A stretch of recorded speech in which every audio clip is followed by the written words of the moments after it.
Hello, my name is Dr. Norma Thomas, and I'm one of the co-founders of StoryJoy, along with my daughter, Dr. Raina Leone. And today I'm going to continue talking about the history of Uniontown, Pennsylvania, and the surrounding Fayette County, but add a little bit about my personal reflections on that history. And so I'm going to go and talk about segregation. If you remember from an earlier video, I talked about the fact that Uniontown has a history of segregation. So when I was growing up as children, this history of segregation did not seem to negatively impact us.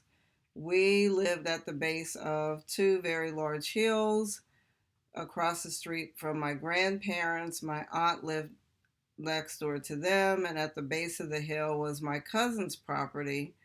At the top of the hills were all black families.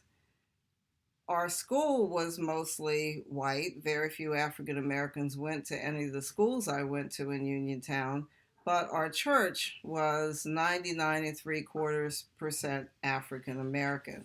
And we were almost at that church every day, at Mount Rose Baptist Church to be specifically. So when I was a young person, I was the church financial secretary.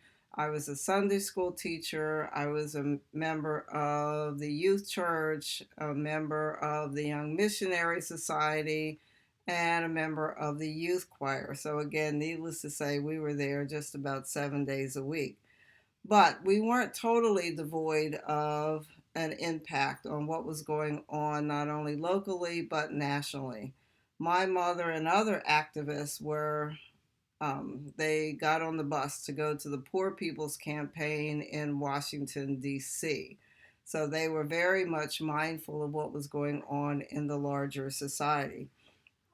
My mother was one of many activists in Uniontown. That generation was very involved in the civil rights struggle in Uniontown.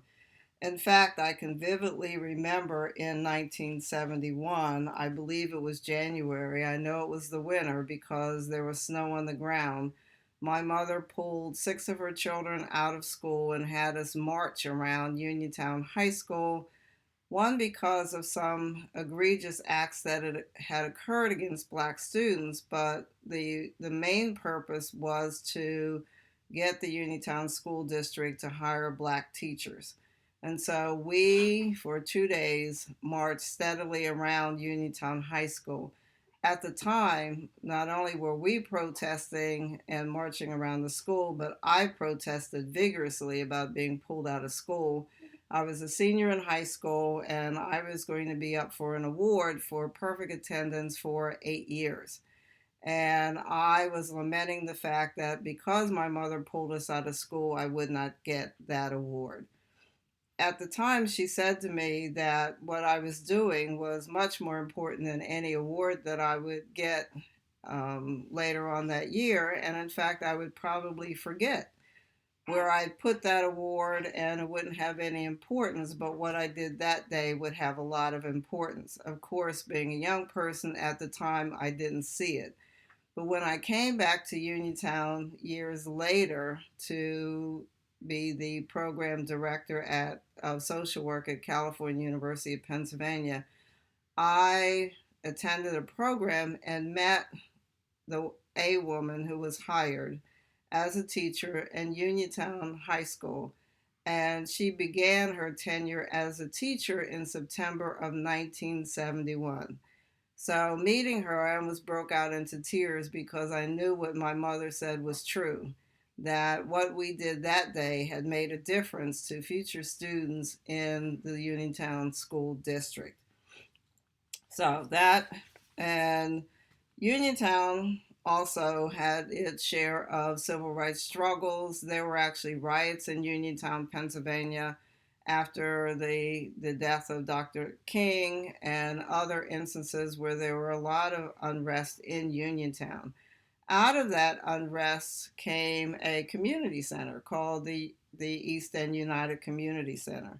That community center is on the east end of town, which has a very large African American population.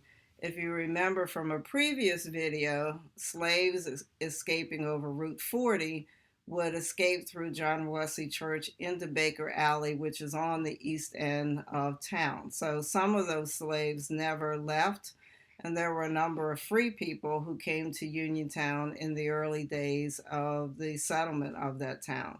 So the East End United Community Center was born out of that turmoil. It started in a decommissioned schoolhouse called the East End School, and was there for a while. The East End School is the home of, they often call it the playground of champions, because many an athlete came out of that area and went on to national prominence.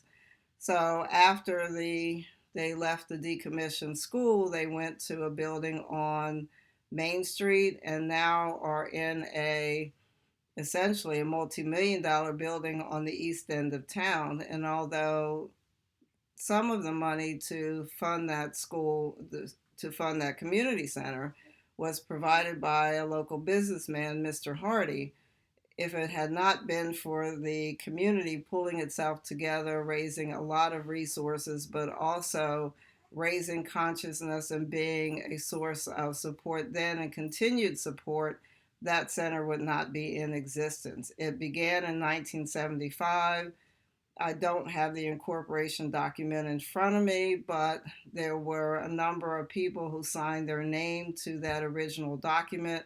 One of those, in fact, was my mother, Queen Esther Thomas, the mother I talked about earlier. So when I came back to Uniontown in 2008, I asked to be on the board of directors and have served on the board since in various positions, including president and secretary. Currently, I serve as the treasurer. So that's some of my personal reflections on segregation in Uniontown. We are hoping in StoryJoy to get the stories of others who have possibly longer term memories than I do and can put things in perspective in terms of where we were and where we are now in Uniontown, Pennsylvania. So I look forward to talking to you in future videos. And future videos will have my daughter's perspective, actually, of being a young person coming to Uniontown, Pennsylvania, growing up as she did in the city of Philadelphia.